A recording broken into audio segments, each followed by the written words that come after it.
यही कैसे आया, दो कैसे बनते हैं, चार कैसे आए मेरा बेड़ा पार हो जाए, क्योंकि चार आ जाए कि सर चार चार प्लान करेंगे और चार पांच जानी निकाल के आएंगे, करोड़पति बन जाए।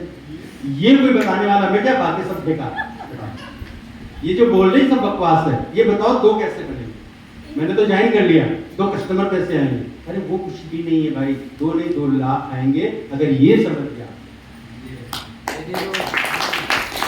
जिंदगी क्या है, हम क्या हैं, ये समझ लिया तो 2 नहीं 2 लाख, मैंने लाखों का नेटवर्क संभाला है, लाखों का नेटवर्क संभाला। तो सिस्टम को समझ लिया आपने, तो पैसा तो बरसेगा। नेटवर्क मार्केटिंग में पैसे की बरसात होती है, ऐसा आता नहीं है। आप एक्सपेक्ट नहीं कर सकते हो कि अगले मंथ मेरा पेआउट कितना बनने वाला है, अगर आपने एक नेटवर्क बिल्डअप कर लिया। और नेटवर्क बिल्डअप करने के लिए वो क्वालिटी आपने डेवलप कर ली, आप इमेजिन नहीं कर सकते हो कितना पैसा मेरा, कितना पेआउट बनने वाला है, राइट? जब मैंने बिजनेस को शुरू किया था तो मैं धीरे धीरे काम कर रहा था, मैं सपने में भी नहीं सोचा था कि कभी इतना पैसा मेरा वीकली आ सकता है। बस नेटवर्क पे काम कर रहा था, एक ही लगन थी कि मुझे कुछ नया करना है, मुझे कुछ नया करना। तो जो कुछ भी बताया जाता था उसको सीरियसली लेता था और उसको इम्प्लीमेंट करता था, करता जाता था। थोड़े दिन बाद मेरा 1 वीक का चेक आया, 1,56,000 रुपए का पहला। इतना बड़ा चेक, 1 हफ्ते का। तो मेरे पैरों के नीचे से जमीन खिसक गई। क्या ऐसा भी होता है? क्या ऐसा भी होता है?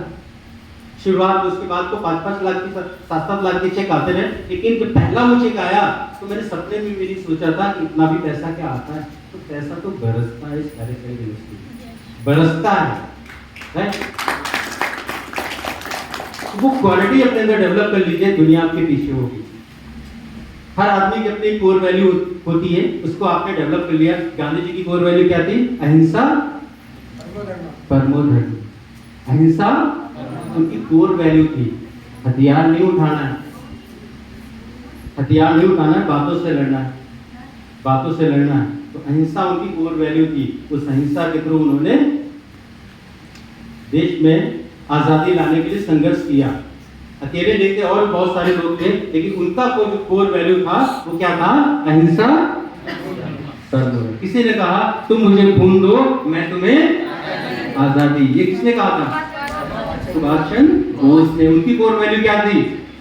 तुम मुझे खून दो, क्योंकि उनको पता था बिना बलिदान दिए आजादी मिलने वाली नहीं है, खून तो देना पड़ेगा। तो उन्होंने एक आजाद हिंद फौज बनाई और नारा दिया, तुम मुझे खून दो, मैं तुम्हें। किसी ने बोला जय जवान जय किसान। किसने बोला?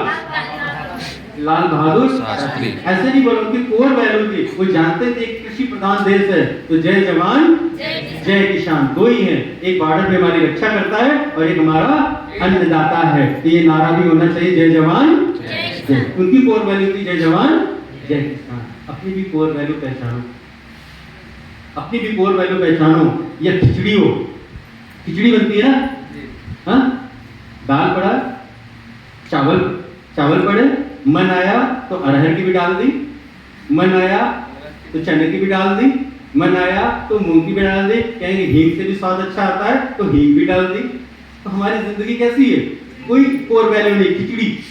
किसी ने कहा डायरेक्ट से छोड़ो, सब्जी की दुकान लगाते हैं, रोज 1,000 छोड़ो यार, यहाँ तो नहीं आ रहे, सब्जी लगाने लगे। किसी ने बोला अरे यहाँ कहाँ पड़े हुए हो, चलो फैक्ट्री चलते हैं, ठीक है? सुबह से 8 बजे से लेके शाम के 5 बजे तक रहना है और महीने में 6 से 7 हज़ार मिल जाएंगे। हटाओ, कल से सब्जी भी। तो अपनी कोई कोर वैल्यू है ही, मैंने अपने कोई एथिक्स जिंदगी में बनाए नहीं। किसी ने जो बोला वो मैंने करना शुरू कर दिया। तो जिंदगी कैसे जा रही है? खिचड़ी हो रही ना? कोई टेस्ट आ रहा है जिंदगी का? नहीं आ रहा ना? तो आज से अपनी कोर वैल्यू बनाओ, अपनी कोर वैल्यू बनाओ। केंद्र बिंदु होता है, कोर वैल्यू का क्या होता है? केंद्र बिंदु एक तरह से एक अपना होना चाहिए, अपने कुछ एथिक्स होने चाहिए। नहीं यार, I am something different one, मैं सबसे अलग हूँ, मैं अपने परिवार को एक नई जिंदगी दूंगा। आपकी कोर वैल्यू ये हो सकती है, मैं अपने परिवार को एक नई जिंदगी दूंगी।